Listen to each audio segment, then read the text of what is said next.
Coming up on this episode of Booked on Rock, author Chris Epting. He's written books with Phil Collen of Def Leppard, John Oates, Tom Johnston and Pat Simmons of the Doobie Brothers, Dave Mason. He's traveled to some of the most legendary sites in rock history, including the site of the Buddy Holly plane crash, the site of James Dean's fatal car crash. And if you're a fan of Paul Rodgers, Chris has some major news to share with you.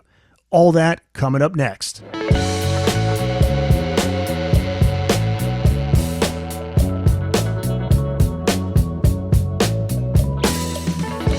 Welcome back to Booked on Rock, the podcast for those about to read and rock. I'm Eric Senich. We are back with another chapter in the dialogue series. It's a chill and chat with authors, fellow podcasters, musicians, and more. And our guest is author, TV host, photographer, Chris Epting. He's the author of over 40 books, including James Dean Died Here, Roadside Baseball, Hello, It's Me, Dispatches from a Pop Culture Junkie, Led Zeppelin Crashed Here, The Rock and Roll Landmarks of North America, and many others. He's also co-written, bear with me here. This is a long intro, Chris. Bear with me. You got quite a list of credentials. He's co-written several memoirs, including Adrenalized with Def Leppard's Phil Collen, Change of Seasons with John Oates, Long Train Running with Tom Johnston and Pat Simmons of the Doobie Brothers, Only You Know and I Know with Dave Mason, Son of a Milkman, My Crazy Life with Tesla bassist Brian Wheat, and Idle Truth with Leif Garrett. Chris was also the co-host and executive producer of the Reels TV series It Happened Here. Chris, welcome to the podcast. Did I cover them all? I think you did a very generous job. I'm humbled, and thank you very much for Oh, this is so cool to have you on. You have so many stories. Before we get to the stories, let's talk about where you're from, what led you on the path to your career. And I'm also curious to hear about the story you ran into Alfred Hitchcock. Yeah, when I was a kid. Well, I grew up in New York. I've lived in California since the mid-80s, but I grew up in New York, north of New York City. A huge music fan from the get-go. I will tell you, I have a very heavy bias toward the Rolling Stones, who, from the time I was about 6 or 7 years old, something just happened. I heard "Get Off My Cloud." It was the first song I remember on the radio, and from there was no turning back. And I am an absolute Stones devotee. Always have been, always will be. And that my first concert was June 22nd, 1975, 12 years old, Madison Square Garden, night one of the Stones six night stand. But from there, I always loved rock and roll. I like a lot of us of that generation, pre-MTV, there were, if you lived in a close to a fairly major city, you could see anybody and everybody. And I would, from things like the Stones and Zeppelin at the Garden in the mid to late 70s, I discovered bands like the Ramones and Blondie and Patti Smith and Talking Heads and Television, down places like CBGB and Max's Kansas City. So I was kind of had both of those worlds, the smaller kind of thing that was about to explode, and then the major artists. And from there, I went to college. I got out. I wrote and directed commercials for a bunch of years, but always kind of wrote freelance and photographed freelance. And then in my late 30s, kind of shifted gears, started writing books, and becoming a music journalist, which kind of opened me up into this whole other world where I could get to know a lot of these people, write about them, photograph them, and help them tell their stories. Who was your first big get for an interview? In life? Yeah, musician, actor. When I was I think I was a freshman and sophomore in high school, and we had an assignment where you had to interview anybody from your life. And most people would be like, they might talk to one of their parents or the carpenter, somebody in their little circle. And I had a different thought, and I knew I had just read in the paper that Fred Gwynn, who was Herman Munster in the Munsters, lived by us. And I said to my teacher, if I could talk to him, would that be okay? And they said, great, yeah, of course. And whoever interests you. So I looked him up in the phone book and I called him, and that voice answered the phone. And I explained what I was doing. He goes, sure, come on over. Great. And so my mom brought me over and dropped me off there. And there I was in the home of Fred Gwynn. And he was amazing. And he was really friendly and nice. But the issue with him is he cursed a lot. Not of anger. It was just the way he spoke. So I had this tape. I've got it somewhere. I've got a TDK cassette tape somewhere of him laughing and telling stories, but every word is F this, F that. And I didn't know what to, I went to a Catholic high school and I said to my teacher, is this okay? And he said, well, you can blot it out, don't put the words in, but let us know the accuracy of the conversation. And so that was my first real moment. You mentioned Hitchcock, our first trip to California in about 1974. My folks were my dad had a business trip in LA, and we all got to, it was a vacation for us as well. And checking into the hotel, my parents were checking in. My sisters and I were running around the lobby of the Century Plaza Hotel. I wasn't looking where I was going, and I ran flush into an adult stomach. And I remember thinking that there's adults that are cool with that and let it go, and then there's this guy that's going to make a thing out of it. And I recognized him as Alfred Hitchcock because I had just seen him on television about a week before on PBS giving an interview. And it's weird. That sounds strange, but it was the only time he had a mustache. It was Oh, like in this wow. few weeks, and I recognized that. And he took me by the back of my head and he marched me over to my parents who were like did a double take as they saw us coming. And he made this little speech about kids in public behaving properly. But then as he walked away, he kind of tousled my hair and he lightened it a little bit. So That's so cool. I don't think there's any photos of him with a mustache. I think I found 1 years later. It was kind of a mustache, but again, this PBS interview, he had that, and he must have shot it right around this time because the face was so recognizable. That is so cool, man. So yeah, but Fred Gwynn was the first one, and then as I got into music journalism, I don't know who the fr I mean, I was lucky. I got to talk to a lot of people because I wrote for fairly big outlets, so I could make a pitch to somebody, and it was usually approved. So that opened up all kinds of doors. I mean, I remember, certain people, sitting down and talking to Jackson Brown a couple of times was a big deal for me as a huge Jackson Brown fan. There's people like that that I was a fan of, but I also respected what they did. And so I enjoyed being able to help tell their story. And then when it happened with Phil Collen, that was a little different because I had never written a book with anybody.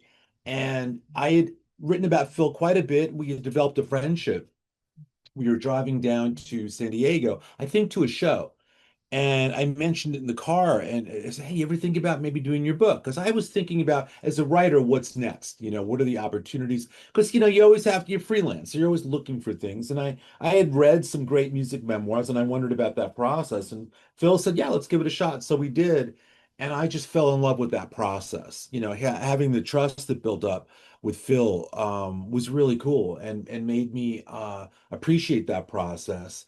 And I thought, you know what? I wanna think of more of these to do. And that really set me off. I think I've done 8 or 9 of those. I picked the books that I wanted to ask you about, just starting with, I don't know if I think I went with the most recent and then we go backwards, but whatever. We'll get to all of them. Well, let's start with the 2022 book, Long Train Running, Our Story of the Doobie Brothers by Pat Simmons and Tom Johnston. Talk about what the guys had to say about the band contemplating the end of the road. They were only 7 years into their career, and they were at this point where it was going to be over. But things changed, as we know. They were able to get Michael McDonald in. So It's one of the great, I mean, really, that story I thought was so undertold. I had met Pat first. I was writing an article about Pat's wife, Chris, who's a motorcycle enthusiast. And they had pitched me, I think it was for AOL or the LA Times or something. And she was in this cross country race where they ride antique Harley, like an amazing story. And I went down and met her, and Pat was there. And we were all talking, and they invited me to dinner that night. And over dinner, Pat was telling stories, and I'm like, dude, I mean, and Chris says, I've always told him he should write a book. So that at least opened a door. And then we would chat about it. And then I wrote John Oates' book with him, and he and I were doing a book event in San Francisco. And Tom Johnston's wife was there. The wives get everything done. I have learned that. If you want something done, you deal with the wives. yeah, And Tom's wife, was lovely, talked to me after and said, wow, I liked how you talked with John. And I think Tom, might be a good thing. And then I thought, well, they could each do individual books, but how cool would it could be to have? I had just read a book by Anne and Nancy Wilson, their memoir, and they deftly intertwined both voices. I hadn't seen that done before. I loved that device, and I thought this would be a good opportunity for that. And so we got that together. And and talking about the part you brought up is a tough part of the band because Tom can't play for a while, and of course Jeff Skunk Baxter's like, we had this background vocalist in Steely Dan. He's okay, he's not gonna replace Tom, but we can maybe continue the tour if we all split vocals. If he sings a little, plays a little piano, I think we can, because Pat was gonna collapse. They were like three shows into this tour when Tom had the medical issue. And that, of course, is Michael McDonald who comes in and they do this tour, and it's like, this guy's pretty good. And Tom comes back for a little bit, and they have, I think, one tour together, and then Tom goes off on his own. And of course, the rest is history. Michael's in there for a long time. But then in the 80s, the band comes back with Tom and Pat at the helm. And now they're all together. I think to me, in the back of that book, I write an essay about how underappreciated I think the Doobie Brothers are. Sure. When you think about original members being in a band, of what they've done, of how they've started, and what they've been through. And, I think they're incredible. I really think when you talk about great American bands, for me, whether it's the Eagles, the Dead, you know, Kiss, Metallica, whomever, you have to, for me, put the Doobie Brothers in that mix. They're substantial for what they've done and what they continue to do. They just released a great new record, and it's like, how many legacy artists at that level are doing that? Well, they're doing it. I And haven't heard it. I haven't heard that. I don't think I've heard that anything off that album, but I did it's watch good. on YouTube a recent concert that they had. This was maybe 2, 3 years ago. They're just so tight, just amazing on stage. The show they put on, no pre-recorded anything. That is as real a rock and roll show as you're going to get, that celebrates every form of American music and then some. And again, when you write a book with people like that, one of the really fun parts is you get to see them play all the time, because oftentimes you're doing some work on the road, you're just sort of absorbing, getting into that circle and immersing yourself in that world, which as a writer for me, that's something I rely on to really get a sense of what that world is like. And selfishly, I want to see all the shows too. Oh yeah, I don't blame you. You keep in touch with all these guys. I know obviously Phil Collen, you're a friend with Oh with yeah, and no, I'm going to see Pat. I'm leaving tomorrow to visit family in New Hampshire. I'll see Pat. I don't know when this is airing, but in a week from right now, I'll see Pat. No, I heard the new record a number of months ago. I was on Maui visiting Dave Mason and went to Pat's house, and he played us the album. No, I don't believe you can go through that kind of writing process if it produces a good book and not be friends for life, because what you go through writing it, I mean, it can be heavy. You're sharing things in many cases you've never shared before. So there's a bond that develops of trust that goes beyond a book. You become good friends. And yeah, I'm proud that most of the books I've written, they're brothers. I mean, they're family, and that's how I hope it'll always be. let's talk about the Dave Mason book. Only you I know was and at I Dave's know. last week up in Nevada. I mean, again, these are relationships that you visit like you visit family. And yeah, Dave's book. But see, with Dave's is funny, because this is where I began learning that if you do well on someone's behalf, like the Simmons, they called me one night, and Pat and Chris said, we had dinner with Dave Mays. They're good friends on at that point on Maui. And the subject of the book came up, and we told them about you. Would you talk to Dave Mason? And I said, like, are you kidding me? Like, I grew up a huge Dave Mason fan. Again, to me, he's another unsung person in the rock family tree when you really look at his story. And so I met Dave, and then the same thing happened. Feeling All Right is a song that will be forever, that will outlive all of us. Everybody Yeah. knows that song.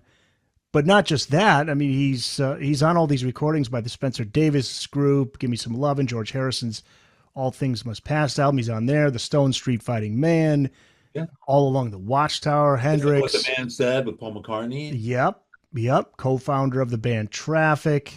He's got some untold tales in this book. He does. And to that end, his book was really fun to write. He had a complicated relationship with Steve Winwood.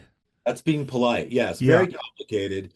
And that's all in the book. I mean, but as the strangest thing happened when I was in high school in the 70s, I went to see Dave Mason. There was a girl I was trying to take out who was a Dave Mason freak. I was, I think, a senior in high school, junior in high school. And Dave every year would play. There was a very famous music festival in New York City at the Woolman skating rink. It was the Schaefer Festival, then the Dr. Pepper Festival, and Dave played it every year. Everybody played it. It was the greatest festival. $4 for orchestra, $2 for balcony, outside under the stars. So we go see Dave Mason, Pablo Cruz open. It was a great kind of early yacht rock sort of show in '78. We're right up front, and that was a great memory. So I'm at Dave's house. We're going through boxes looking for pictures for the book. and I find an envelope that says CP78. I'm thinking, can that be Central Park 78? The pictures are taken from backstage looking out, and I find myself and Kathy in the third row. I said to Dave, that's me and my Oh, that's date, so cool. 1978. So sometimes these circles complete in ways that you can't even see coming. It's really something. What was his issue with Steve Winwood? Was it over money, creative decisions? I mean, my opinion and the way he speaks it in the book, and my take on it is that when Traffic started, you had Chris Wood, Steve Winwood, and Jim Capaldi and Dave. Those were the four, and they went off to a cottage where they kind of cut off from society and made the album. No electricity, like they didn't get a generator, and worked on it out there. And I think right out of the gate, Dave's songwriting disciplines and styles were a little more commercial. Those guys want to just kind of evolve and see where it went. Dave did too, but Dave wrote this song called "Hole in My Shoe," which became a hit while they're making the album. And everybody seemed to resent that in the band, saying, well, that's not the sound we want, this kind of poppy. And Dave's like, well, we shouldn't have a sound. Anything should be. And they were like, well, yeah, anything but that. And Dave was like, well, wait a minute. I know some friction started there. And there may have been, I mean, look, Winwood at that point is a huge star when Traffic starts. The other three guys, no one's heard of, essentially. And I'm not sure, again, this is in my opinion, I've never spoken to Steve Winwood about it, so I would never want to represent his view. But if you look at the activity and listen to Dave's part of it, I think there may have been some sense of kind of threat that this guy can write big songs, and maybe that would have created a challenge for any kind of band leadership, perhaps. I don't Could know. be, could I be. love, Yeah. look, Steve Winwood's a genius. I'm not gonna read into his things because I'm a Steve Winwood fan, but I think there were other things as well that led to it, and also Dave left the band. I mean, after I don't even know if the first album was out yet, but he left. He didn't he couldn't he felt too much pressure. He's like 19 years old. He has this brutal breakup with a girl. He goes to a Greek Isle, and that's where he writes "Feeling All Right." Yeah. Yeah. And then Wow. coincidentally, he's in New York a few months later. He runs into the guys in Traffic making the second album. They kind of make up and and that's on the second Traffic album. But then the book opens with this incredibly dramatic scene, which is kind of like, I don't know, it's like out of The Sopranos where Dave is invited to a band meeting, which is really kind of a hit because he goes in there, they're all on one side of the room, Dave's on the other, and they fire him from the band. And he's like, he thought they were going to be discussing a new tour or something. And that's how that went down. So it's like I said, I think it's a really interesting book with a lot of cool stories like that. What did he have to say about We Just Disagree? Well, he didn't write that. That was a guy named Jim Krieger, who was his guitar player, who's since passed away, amazing singer guitar player, who brought Dave that song. And Dave said, I mean, Dave, I thought was great because he was open to that from another bandmate because he thought it was a good song. So that's actually Krieger's song, and it's Dave's biggest hit. You can hear Krieger singing background on it. And yeah, so I mean, Dave's written a lot of amazing songs, Only You Know and I Know, Let It Flow, but We Just Disagree. I mean, Feeling All Right, but We Just Disagree was actually written by his bandmate. Now, one more question about Dave Mason before we move on to the next one. But he did play in Fleetwood Mac, and I believe that was early 90s. Wasn't that right Early before? 90s, yeah. That's Mick right Fleetwood. before they reunited with that famous lineup, Well, and right? to hear the story about it, it was, Dave got brought Not a in. lot of people know about that. No, no, and it actually they released an album. It was Christine McVie, John McVie, Mick Fleetwood, Becca Bramlett, Bonnie Bramlett's daughter, Right. and Dave.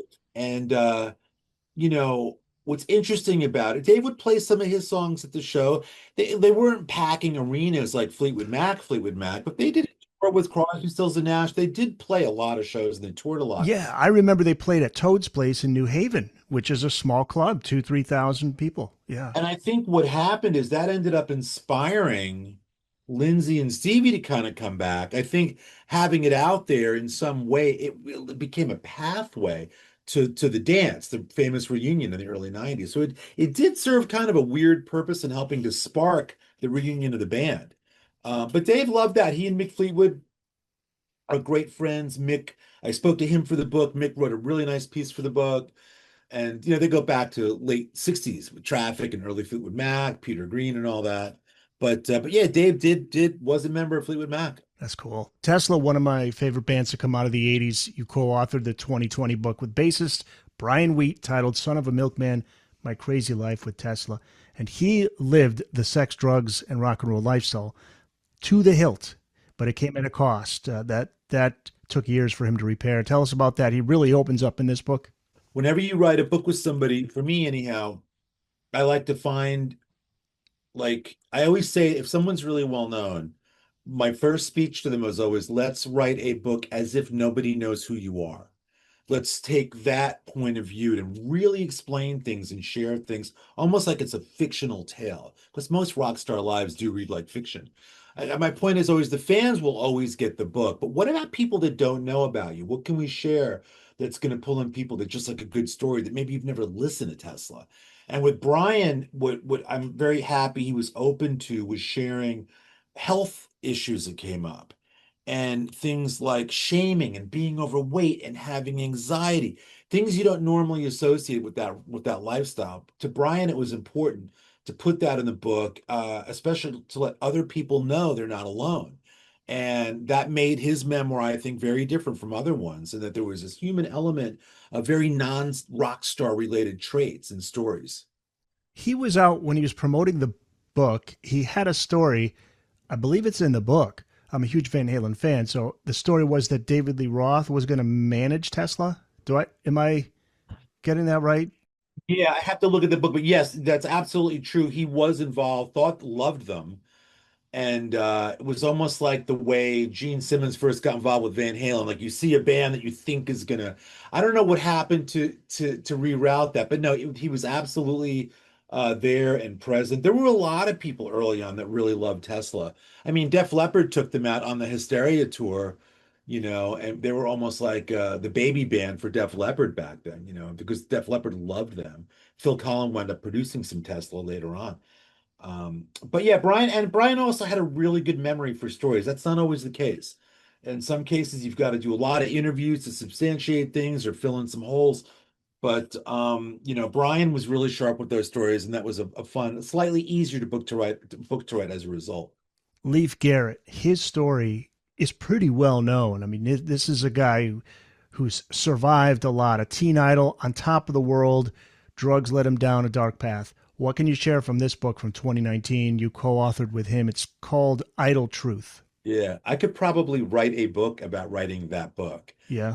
There's a lot of things when you How did that come about, by the way? How'd you team up I with tell him? you, there's actually a story behind it. When I was growing up in the 70s, I wasn't a Teen Idol fan. I mean, I was in the late 70s into the Rolling Stones and the Sex Pistols, the Ramones, but I was aware of who Leif Garrett was. How could you not have been? He was the heir apparent to Sean Cassidy. And I was at a party I must have been a senior in high school. And this girl and I were sitting on a couch watching the TV. And that was the night that the Leif Garrett Variety special was on. He was the youngest network star to ever have his own variety. It was, and talking about like times changing, it was Bob Hope, Flip Wilson, Leif, Brooke Shields, Marie Osmond, real culture stuff. And we're watching the show almost ironically, like it's a spoof. But I remember saying the girl I was talking to, it's almost like he gets the joke. I think he seems actually pretty cool. Like he knows this is all fake. He had a real kind of innate sense that struck me.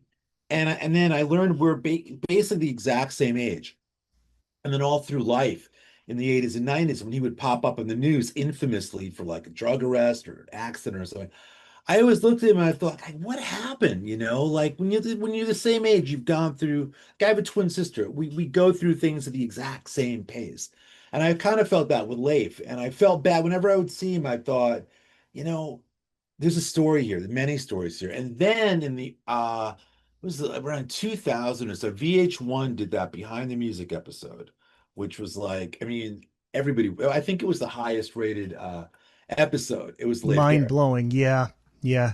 He meets up with the friend of his that was in a wheelchair because And if that for those that who may not know that story, Well, Talk about that. when Leif was completely at the apex of his fame, he was driving his Porsche. A buddy was in the car. He rolled the Porsche down, and his buddy was permanently paralyzed. He died just a few years ago. Oh, I didn't know that. And he was a dancer, He right? died while we were writing the book, in fact. Oh I man. told Leif that he died. He was a dancer, right? That was he wanted a career. Yeah, and they weren't actually really good friends. We lay out in the Or was book. it, They were I don't know if kind it of, was he a biker, a dancer, a skateboarder? It was he something. was a dancer and just sort of like LA had a lot of these people. They'd all hang out at, there was a place called Flippers. It was like a roller disco place on La Cienega Boulevard. And so anyway, so I saw that episode about Leif, and I hadn't thought about Leif in forever, but it really struck me because again, we're the same age, and at that point, I'm married, I have a couple of kids, like you have a life, and I'm looking, thinking, what's happened to this guy? So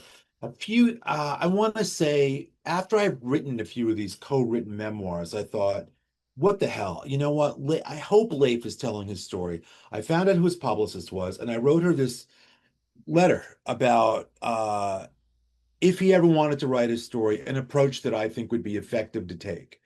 And I laid out a whole thing, just cold call. I had never done that. I had never any book I'd written at that point developed out of a personal relationship. I had never cold called anybody, essentially. And she wrote me back a nice note and said, you know what? He doesn't really want to write a book, but we liked your note. Like it really was touching and thoughtful, and we appreciate that. And that was that. Maybe couple 3 years later, she writes me back and she says, "You know what? I don't know if you remember us, but I'm Leif's person, and he wants to write a book, and we never let go of this letter. And Leif's been approached by a lot of people, but he'd like to talk to you, and he hasn't talked to anybody about doing this." So I go up into the mountains overlooking Malibu, up into Topanga Canyon, and it's an end of the road, like, I mean, no GPS, no nothing, you know? And it's this literally the end of the road. There's a trail that starts there off into the woods. And that was the first day I met Leif. And we bonded that day. He made me breakfast and we just started talking about our favorite albums in the 70s. And we were just like instant best friends. And he's like, "Would you please write my book with me?" And I said, "Dude, we're gonna do this." And thus led into this couple of 2 or 3 year process that had lots of ups and downs. I'm very proud of that book. I think that book tells a very gritty and raw story, but it wasn't easy. And like I said, there's a story within the story that I may write about at some point. It's tough. When you work with somebody, you sign what's called a collaboration agreement that protects certain privacies. And I've never ever gone against that. You know what I mean? People are entitled to their own business and privacy. But it was tumultuous. It was there were a lot of great moments in there. And like I said, I'm very proud of that book. How does he somebody like him in his position? There's many who've gone through it. Financially, how do they? What does he do to support himself? I mean, he's been on TV shows. I've seen him do. Yeah, it's a good question. I'm not really sure because a number of years have gone by. I know that there was some property left in an estate. There's stuff like that exists. To what degree, I don't know. I think there's probably still some kind of royalty thing from other things he's done. There's nothing really from. Am I eat part of a cookie, by the way? Oh, absolutely. Does he work steadily? Does he get gigs? Does he go out on tours? Does he do like Not the to my knowledge. package tours? Yeah. Not to my knowledge. I mean, while we were writing the book, he would occasionally do a little set at the Whiskey A Go Go, play a couple of songs. But for Leif, what was always frustrating is him wanting to separate from the 1970 Leif Garrett. And society doesn't always let you do that. They want you to be that person. And to Leif's credit, artistically, I always thought it was cool that he wanted to do new things and try new things and explore new things. I think as an artist, you're entitled to that. And Yeah, he's a rocker. I mean, he's a rock and roll guy, right? yeah, I mean, he and I grew up in very similar mindsets. We saw the same concerts, we listened to the same things. We were really tight. So, yeah, he's rock and roll through and through, but he wasn't allowed to be that guy. They would when he, I mean, he would secretly mix in some Zeppelin songs when he would play back then, just to scratch that itch, you know. I think they mentioned that in the VH1 special. Yeah. he would do that, and that helped him cope. It was like a coping mechanism, you know. But look, being a teen idol is not easy. What you get put through, what the expectations are, and the lack of control. I'm sure for all of them back then, whether it was David Cassidy or Sean Cassidy or Leif, you know, it's hard. It's a really And the shelf life, it's not long. 2 years. Yeah, 2 years. That's it. But you know what? What I learned, this is in the book, so I'm not speaking out of school. After the accident, he really couldn't do much here because the accident was very infamous and there was going to talks of a trial and all this. So, and at that point, he was kind of coming to the end. He's a couple of years in now. So his life cycle as a teen idol was sort of wrapping up. His management was very shrewd back then. They realized there were parts around the world, like in Far East Asia, that were a couple of years behind us culturally. And they thought, let's take him to Korea. Let's take him over there. And it's like they've never had him. And so they basically created a new career to keep the golden goose laying eggs for another year or two out of this country where the accident over there wasn't that big a deal, you know, and they got him in the magazines. And so for him, a lot of the things restarted over there. Interesting. Not too long ago, the news hit about the falling out between Hall and Oates over their song publishing. You co-authored John's memoir from 2017, Change of Seasons. How did he meet Daryl Hall? What was their relationship like through the years? Was there always tension between the two? Was that more recent? They met in Philadelphia, both going to school. There was a battle of the bands, basically. And at I think of not the Uptown Theater, another theater in Philly. Their bands are both going to play. They're backstage, shots ring out in the theater. And so John and Daryl's band gets pushed into a service elevator where they're going to escape. And they're face to face. And they're like, what the? And they start talking in the elevator. And they're like, well, we should hang out. And that's the spark of it. That's really where it starts. And then one of my favorite part, a lot of these books for me, the most interesting parts are before the people are famous. Because once they're famous, you know a lot of that stuff. But there's a fascinating set of sequences in John's book. And John, I will tell you, of all the books I've done, I think John's is always going to be in a way is special on a big level because John as a writer, we collaborated, we remain great friends. I'm really fond of John Oates as an artist, as a writer, as a musician, everything. And you know, we wrote very closely on this. But the other sequence in the book I was referencing was when John gets out of college in like 67 or so, he does what a lot of them do. He went to Europe and traipsed around for 3 months, right? He and Daryl are friends at that point, but that's it. They've not worked together.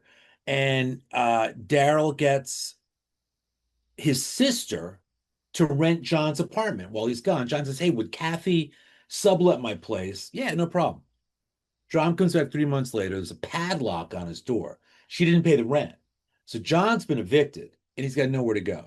He walks down to Daryl's place and says, your sister kind of did me in here. And Daryl, who's got a little loft apartment, says, just stay here. That's what put them in the place to start making music. Oh, my God. Right? So wow, we would walk the streets of Philadelphia before the book came out, did a little video series like, okay, here's the apartment. If you don't get evicted from this place, maybe you don't get to this place. And we went to Daryl's place. And the fact they were forced to live together, that's where they start really collaborating. That's the spark I mean, the mailbox was Hall and Oates. So and when did things start to go wrong for them? Long into their career? I don't know. I mean, look, I saw Hall and Oates play. If I saw them once, I saw them 60 times working on the book.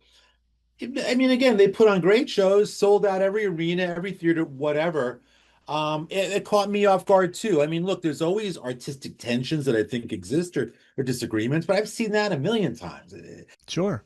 You know, so what happened was nothing I was privy to. And I was, you know, surprised like everybody was that happened, you know? Yeah, surprised for sure when he's on CBS, I think, doing an interview with CBS, just basically saying, you know, people think that when you see these bands, they're all buddies and everybody's getting along.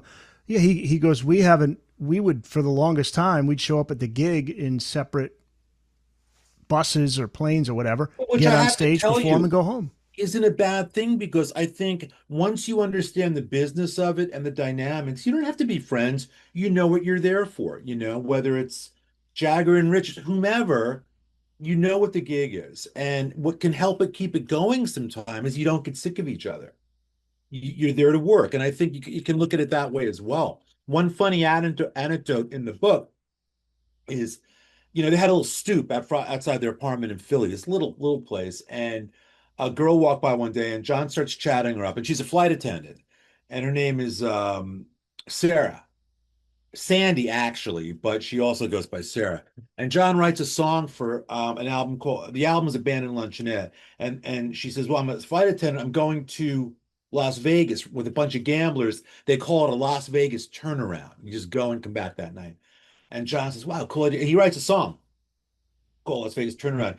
I think he may see her for a little bit, but she ultimately goes with Daryl Hall, and Sarah Smile is written by her. Wasn't that their breakthrough single? Yeah, pretty much. I mean, She's Gone had started once Boris had a hit with She's Gone, it sort of put that back in and pushed it. But it's certainly Sarah, Rich Girl, though that 75, 76. Yeah, but yeah, Sarah Smile definitely was an explosive moment for them. But she being in their lives really affected their careers as well, because her younger sister, Jana Allen, wrote Kiss on My List and Private Eyes. So these meetings you learn with these people is 1 second things happen and everything changes as a result. So many hits. Their songwriting process. Did they get it? Did he get into that a lot about that chemistry between the two? How they wrote songs together? Oh yeah.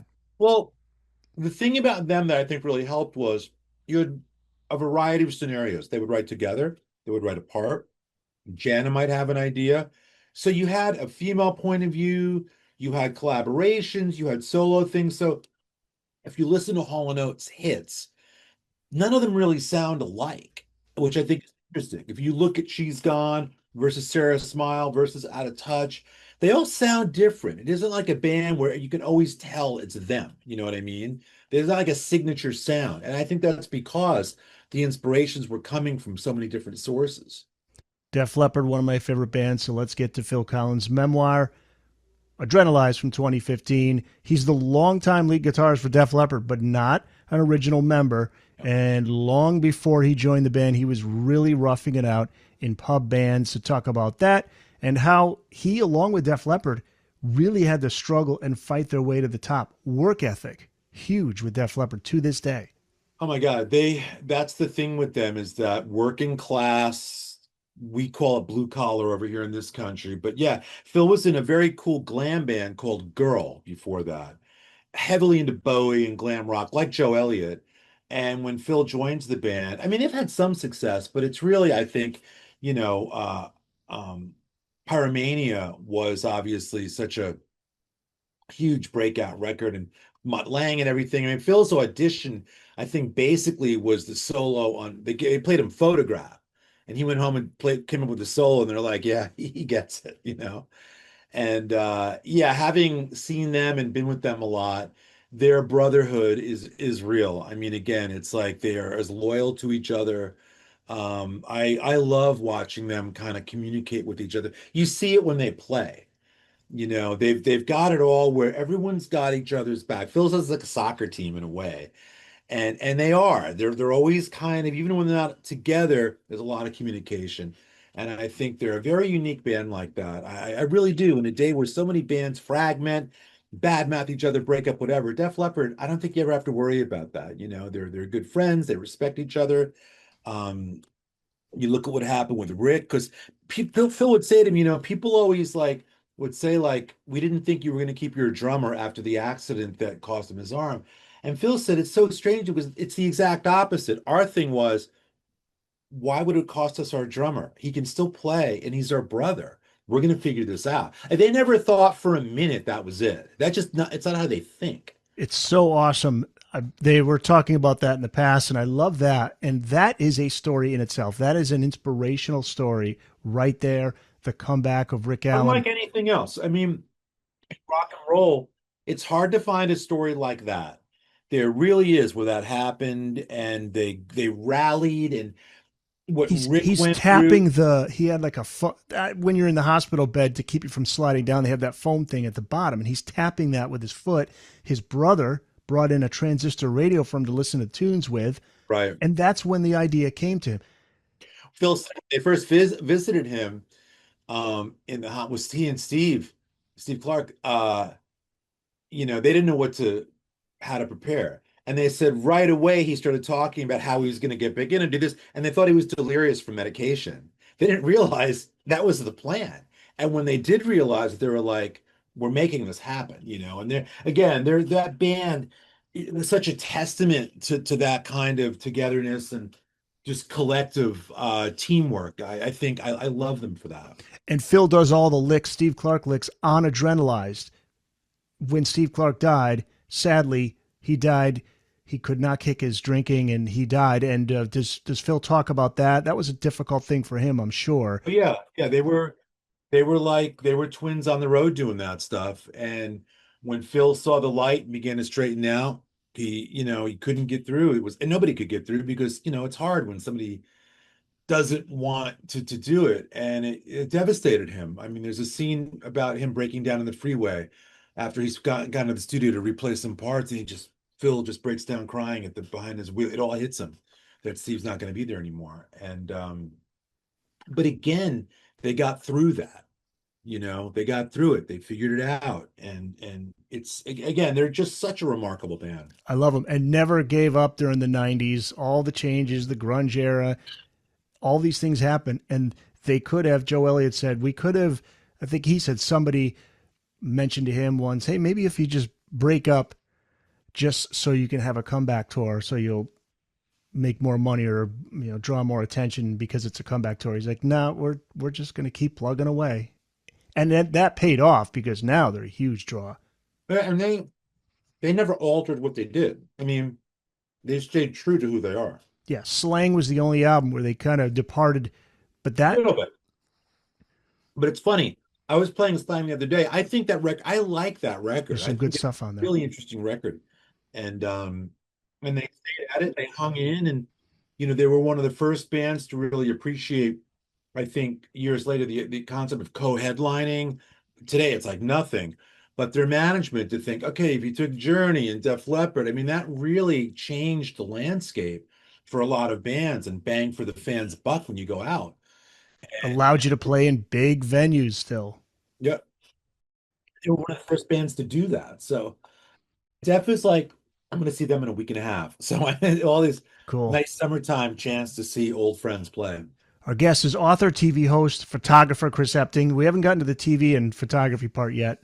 We're getting there, but let's go back to 2007. Your book, Led Zeppelin Crashed Here, The Rock and Roll Landmarks of North America. You take readers on a journey across North America to the exact locations where rock and roll history took place.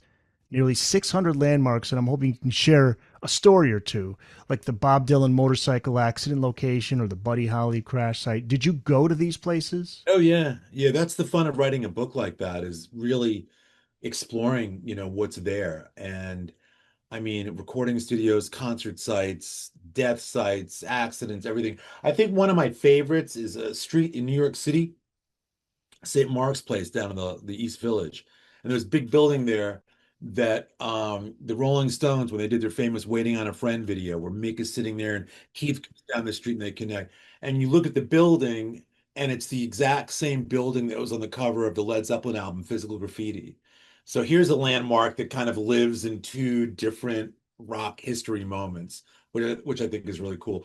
I located the exact site of the stage at Altamont using aerial photography and all this to locate out on it's still an open field today by the racetrack, but I wanted to identify the exact spot where the stage had been. I went and found on the stage in Monterey, Northern California, where Jimi Hendrix kneeled and lit his guitar on fire. So I'm stepping into those kinds of places, and I did a lot of those. And the Skynyrd plane crash site, did you go to? Yeah. Skynyrd. It's so funny. I had tickets to see them that year, at Madison Square Really? Garden. I still have my ticket to the show. You go to places like that, like I mentioned, the Buddy Holly crash site. I mean, there's an eerie feeling that you must get when you're there. The Buddy Holly one is actually amazing. Because it's still kind of the middle of nowhere, and fans have created kind of a little shrine to it, you know. And that's where again? That's in Minnesota or where, It's in North Dakota. North Dakota. Yeah. Um, and what else? I mean, there's so many. I mean, I like reshooting album covers, you know, so I do a lot of that where I'll go find where an album was shot and line it up. And, you know, because for those of us that grew up with vinyl, the album cover. In fact, can I show you something that I brought to show you? Please do. Yeah. And working on John's book, again, we mentioned the album Abandoned Luncheonette, which for Hall and Oates was like a really big breakthrough, second album on Atlantic Records. And as we talked about it, there's a whole chapter about the album, but the cover of the album was also very evocative. I don't know if you can picture it, but it's an old abandoned diner in the woods. And the story was it was a diner Daryl Hall went to as a kid outside of Philly. And when it shut down, the owner just moved it and threw it back in the woods. And they wanted to go, but it was private property in 1973. So John grabs his girlfriend, who's a fine arts photographer. Her name is Barbara DeAndrea. And she and Daryl and John go, they hop the fence, and they're photographing in black and white the diner. They kind of trespass. They go inside. The back album cover is Daryl and John sitting at one of the booths, and all the glass is broken and all that. The owner finds them, freaks out. They've got to hightail it out of there, but they have the shot. So then Barbara goes up. She's never done an album cover before. And her concept is to hand tint the album. You take the black and white photograph of the luncheonette and then add color to it. And all by hand. This is 1973. And it's the only album cover she's ever done. She delivers it to Atlantic and they produce it. So I interviewed Barbara for the book. I wanted her take on that day, that story. And she was great. I mean, she's still a fine artist who lives out on the end of Long Island. And at first wasn't, I think, quite sure about talking about this, but we had developed a good chemistry and she was wonderful. And we spoke a few times and she gave me some really good stories about them back then. And then she asked for my address. I didn't know why, and I left it at that. And a few weeks later, I get this, which I'm going to show you, which I still haven't had framed yet. I don't know really how to present it, but I will carefully show you. Okay. This is the original album art for Abandoned Luncheonette. Oh, wow. Look at that. That is the hand. This is what went to the printer, pre-lettering. And you can see, I mean, if you were close here, it's all hand tinted on the black and white photograph. And I'll show you, that's the front of the album. You've got to get that framed. Oh Take yeah, I good know, care I of that. know.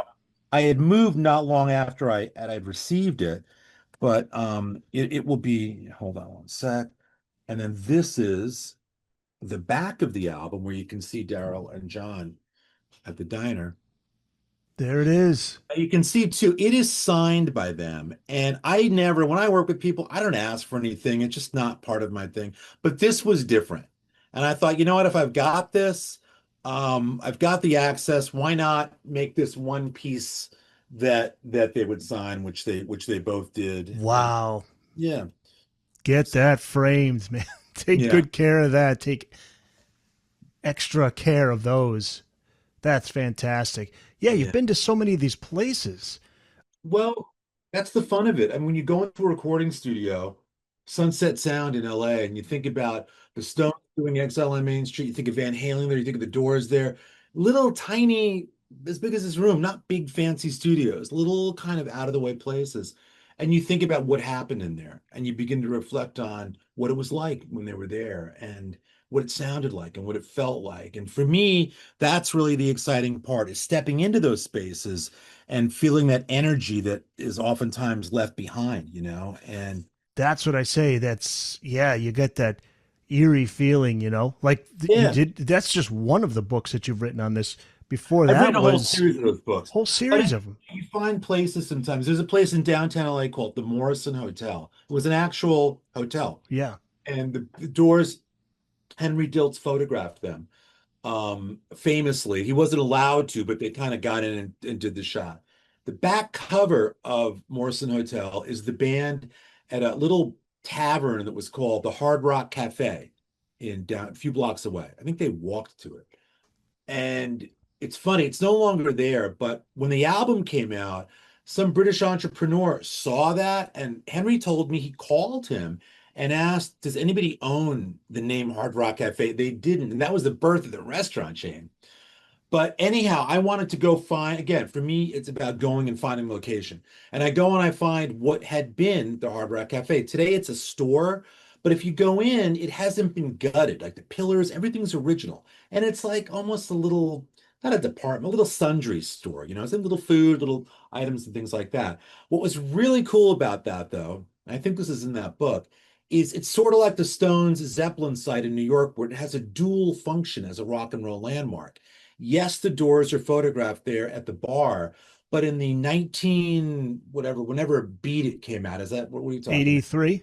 83. The Beat It video, the billiard hall, that's what that was then. So you can line up the pillars of the little store, and that's where Michael Jackson did the Beat It video, and that's where the Doors hung out. So you've got this great cross, intertwining of rock and roll history right I had there. no idea. Yeah. Yeah, James Dean died. Oh, but there are four altogether, right? Yeah, they're like a series. James Dean died here was the first one. Marilyn Monroe died here, which is Dyed. Each book has like 500 or 600 places. Elvis Presley passed here. It's not about where he died. It's where about he played flag football in LA. And then I did one called "It Happened Right Here," I think, which is the whole kind of all kinds of locations all over North America. So yeah, you mentioned a TV show. There's a show called "It Happened Here" on the Reels channel. It was based on those books, really about tracing footsteps of pop culture events, which oftentimes involve rock and roll. Well, there will be an easy way to find all this stuff. We can get to the links that people can go to afterwards. But the James Dean Died Here book, that, of course, there's rock and roll songs, classic songs like James Dean by the Eagles, and Don McLean references it in his classic American Pie. Tell us about the location. On that day that James Dean died, he was at a gas station. Wasn't there photos taken of him? He was getting gas, and Yeah, I retraced the whole day in the book. What happened was he was going up to Salinas in Northern California to race his new Porsche Spider. They were towing the car, which was new, on a trailer. They stopped for gas in Sherman Oaks, California. And his mechanic says, you know what? You haven't driven this thing much. Let's take it off the trailer, drive it up so you can get a feel for the car. You don't really know this car yet. This is the decision that ends his life. But several hours later, as they're up there, the mechanic is riding with Dean in the car. The other guys are in the truck that was driving the trailer hitch. And of course, in a little speck on the map called Shalom between Bakersfield and Paso Robles, Dean comes up out of kind of a hill, which you can't see. A big car is turning, they collide. Donald Turnipseed is the driver. Dean is not killed instantly. He dies. They believe, I interviewed the two cops who recovered his body before they passed oh away, wow, believe it or not. And they think he died. What's crazy is after they put him in the ambulance, that car had an accident on the way to the hospital. It drove off the road. And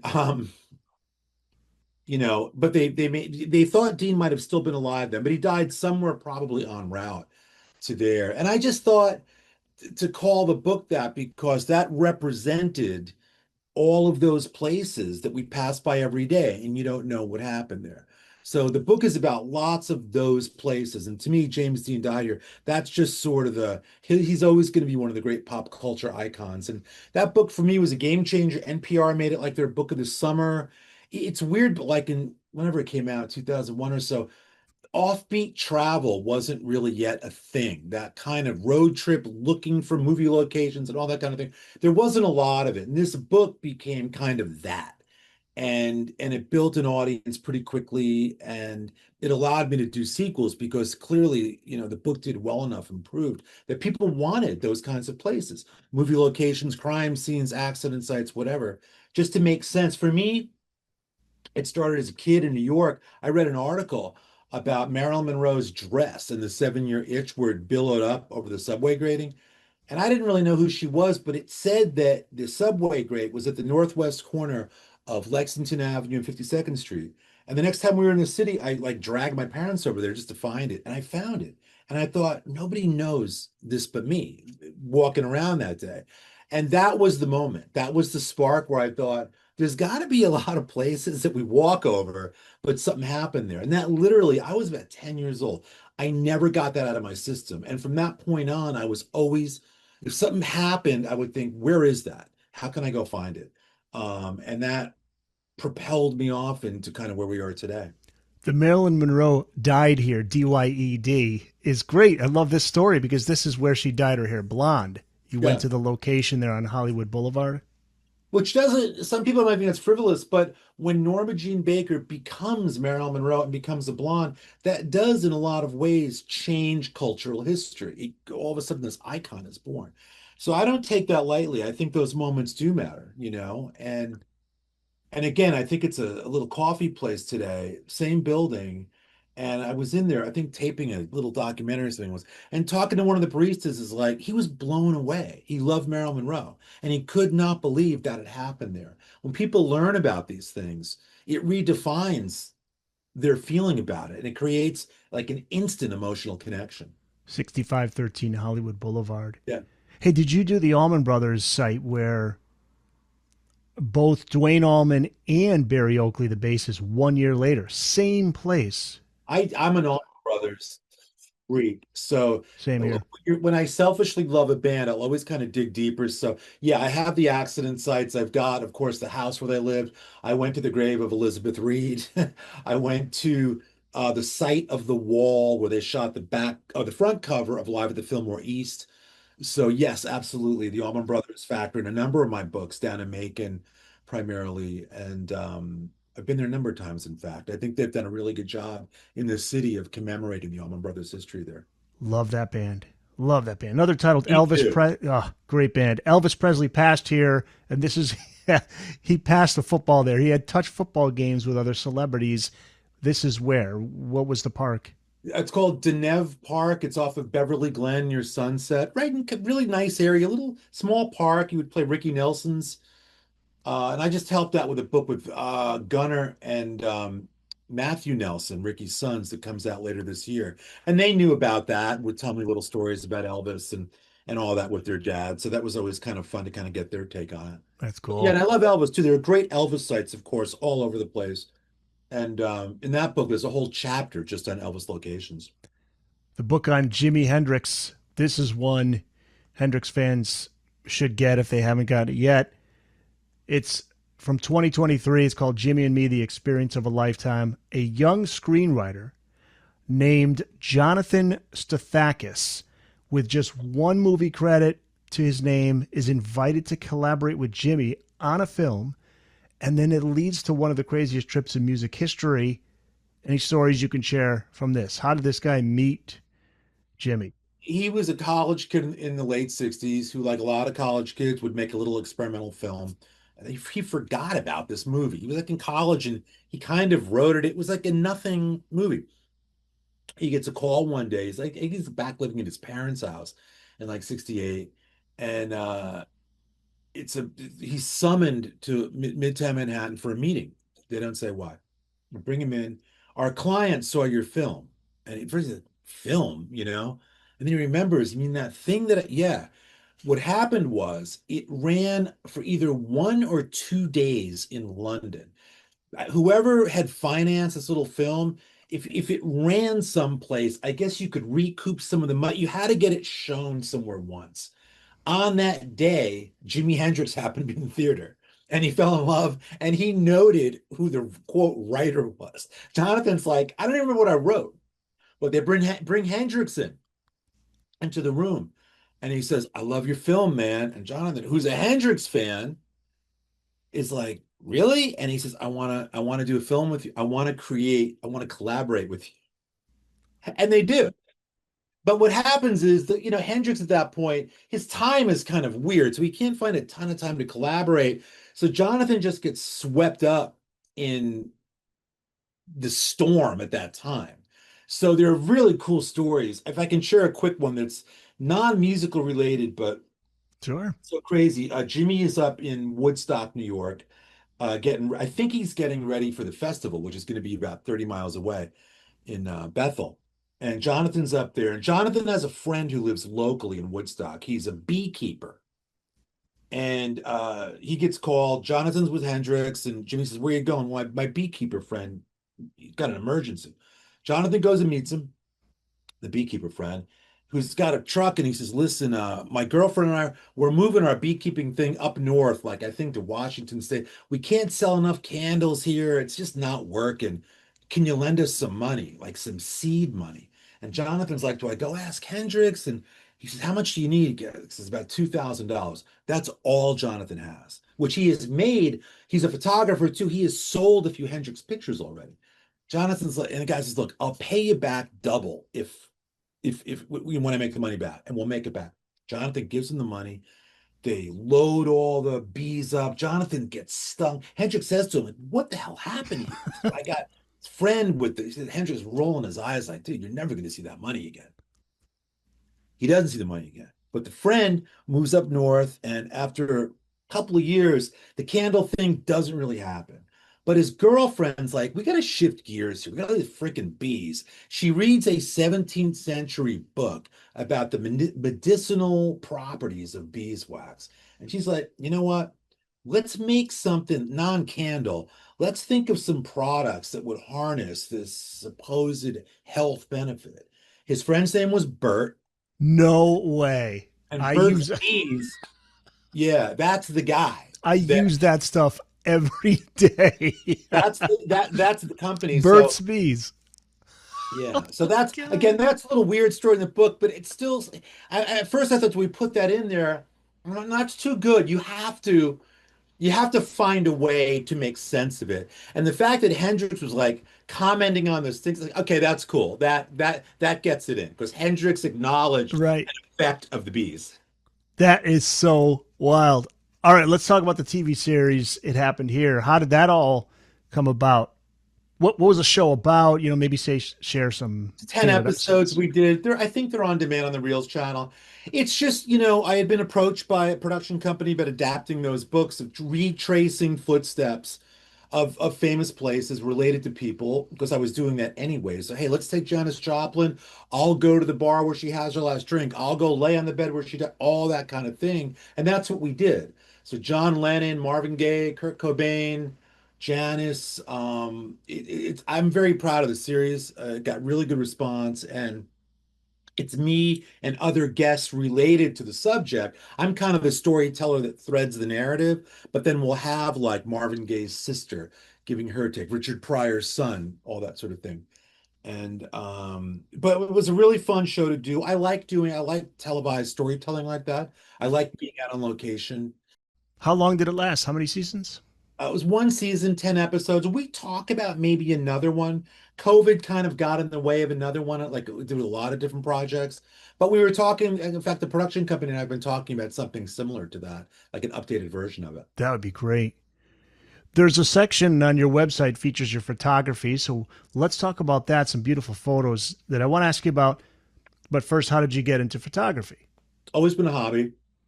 Since I was a kid.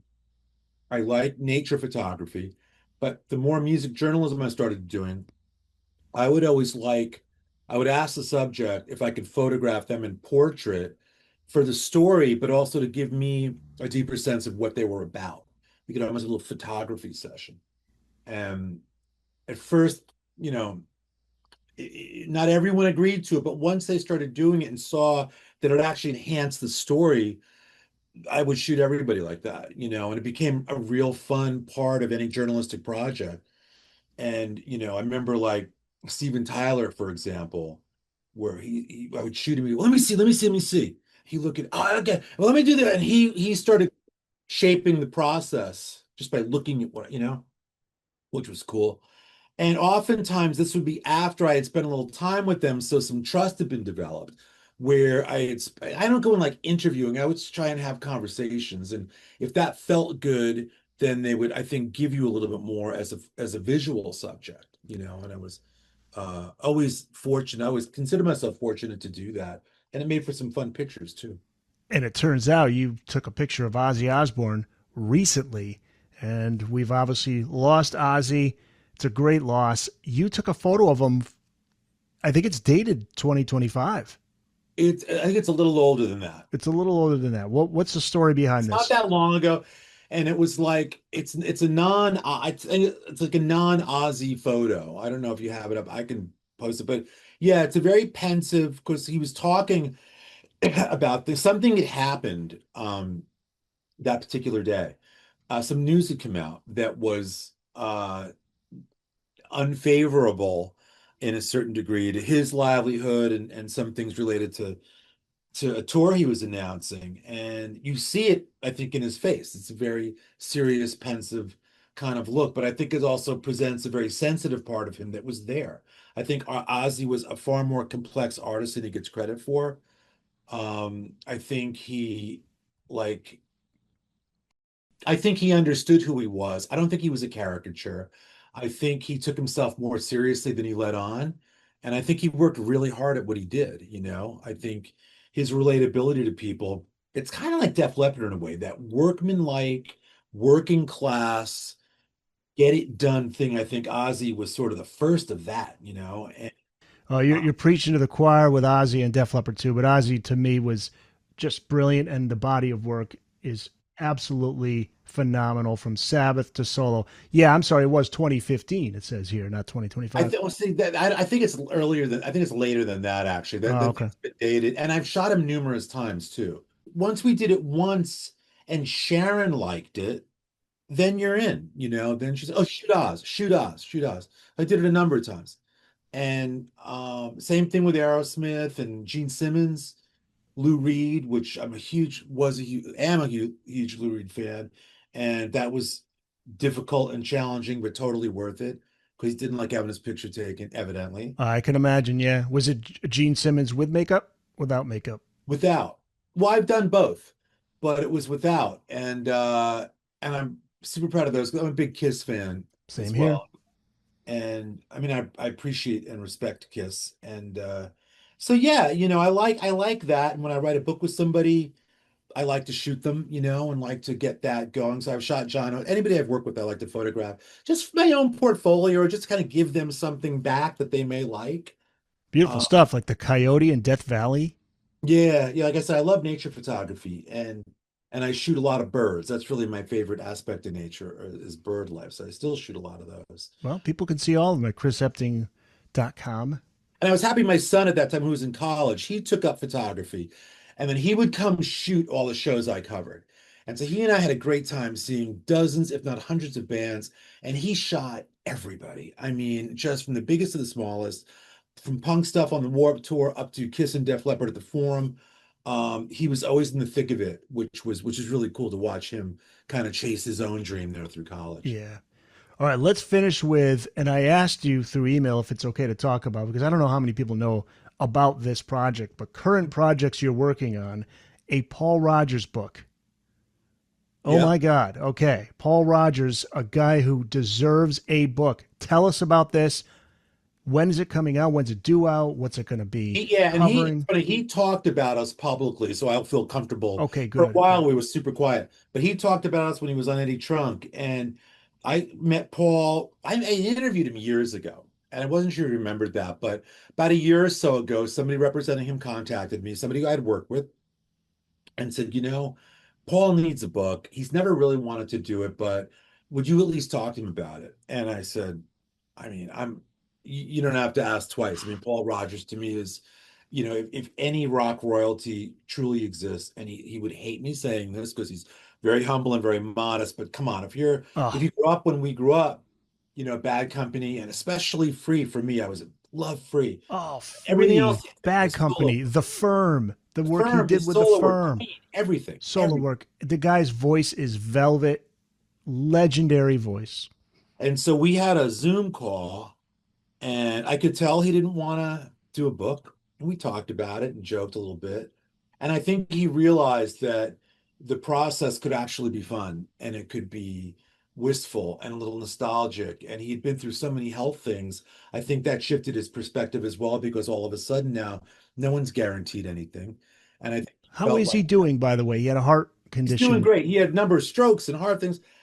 He's done great. We've been working on this for a year. Our hope is that it's out next year. A lot of work's been done on it. I've done a ton of interviews for it.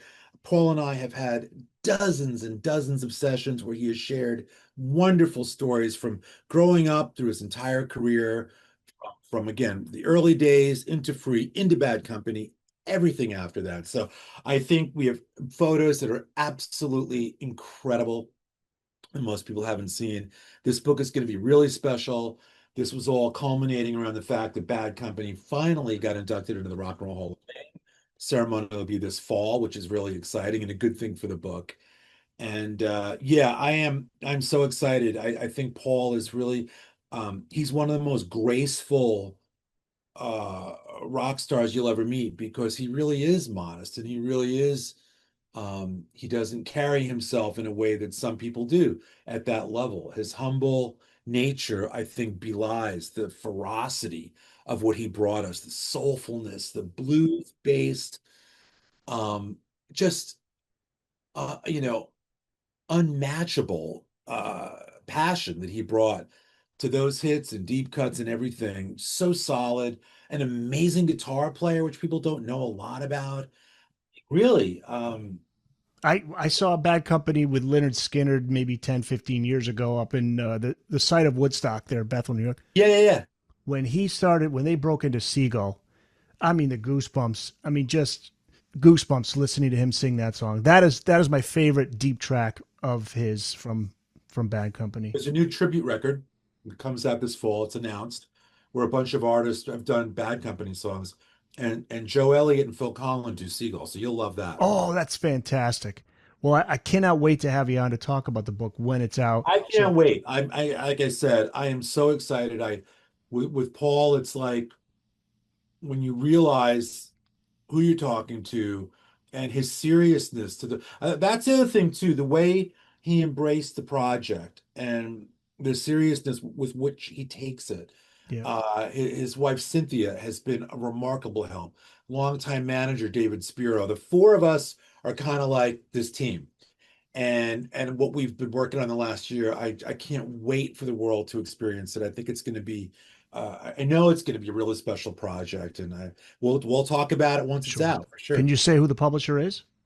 No, Not that's okay. still being discussed and arranged. So I that'll be out soon, sooner than later. Does he think he can go out and perform again, or is that pretty I much? don't know. I mean, I think he could, but I think part of him likes his life now. I think, he lives in a couple of beautiful places. I think when you come out of what he did from a health standpoint, I mean, he's fine. But I think he feels like, we don't know what we have left. I live in these beautiful places with my amazing wife. Let's enjoy this. You know what I mean? Yeah, good for him. They've got their life, and to unplug that and go on the road. I mean, it's cool, but it's really disruptive too. Yeah, yeah, good for him. If he's happy, man, that's all. That's where the Doobies kind of blow me away. Everyone's in their mid to late 70s. The Doobies, I don't know what they feel like after. You would think they're in their 30s. Right. It's weird, but Paul can do it. My favorite part of our conversation sessions are when he breaks into song. Because he'll be talking and saying, when I did this, and then he'll just start singing Feel Like Making Love or Oh man. singing. And you sit there, we Do, all look at each other like, really? But he does that to sort of show you what he was doing, what he was thinking. yeah. Does he Um, tell you about when they recorded that first album there at the castle there, and he's Headley Grange, singing Headley Grange, and he's out under the moonlight with the microphone out. the song Bad Company. He's singing the song Bad Company out there. They set up the equipment outside. Outside, Ron Nevison, yeah, took him up on a hill under a full moon, and Again, goosebumps. I could see, look at the I hair mean, you raised on imagine my that, arms. like that lone voice, that's a great story in the book. But there's a ton of great stories. You'll learn all about Paul Kossoff and Peter Grant and all these other supporting players in Paul's life throughout the years. And I've spoken to so many people. You'll be super surprised. I can't let on to the other voices in the book, but it's a very impressive group of people that really want to talk about Paul All right. and their stories about him. Quite a teaser. Maybe 2026. We're going to say I that. think so, yeah. Okay. I'm very confident. And again, I so applaud what you do, Eric. I Oh, seriously, thanks, Chris. of there's a million podcasts and a million things to listen to, but your content, what you focus on, the way you give authors voice and the way you share stories yourself, it's really wonderful. So thanks for what you do. Seriously, I'm sure every one of your guests feels the same way, that we're deeply grateful for the energy you put into this. Oh, thanks so much. You don't know who's listening. You don't know who's watching. And you sent me an email out of nowhere. I was like, are you kidding I was me? listening to your podcast. I'm listening recently, and I'm like, okay, great episode, great episode. Then I'm like, he and I should be talking. And why? Hell yeah. And you answered right back, and it was like great. And here we are. So You got to get your own podcast, man. You got to. I would love to continue our conversation because again, I really this is you're a great guy to talk to about it. You're so knowledgeable, and I think you provide a really great service. I appreciate it. You got to get your own podcast. You got a zillion stories. Someday, but you know what? I'm going to give them to you for now. That's right. Give them all to me. Share some things for you when it comes to rock and roll stuff. But again, it's really fun. And as I knew it was going to fly by, it's like I feel like we just started talking. Yes, absolutely. Well, let's talk about now where people can find out more about you. Probably the best thing is to just go to your website because it's got links to everything, all your books. Yeah, chrisepting.com. I have an Amazon authors page that has every book, and I've written again. If you just search my name, I've written so many articles about music. Those will pop up on a whole variety of places I've written for over the years. Huffington Post, I wrote for, did music writing for. NPR, Yeah, oh, yeah, every place. LA Times for LA Times. a lot of stuff out there. Yep. Yeah. ChrisEpting.com. I'll put the link up in the show notes as well Thank so you. people can go right there. So, Chris, thanks so much, man. This is awesome. Eric, I appreciate it, man. Thank you.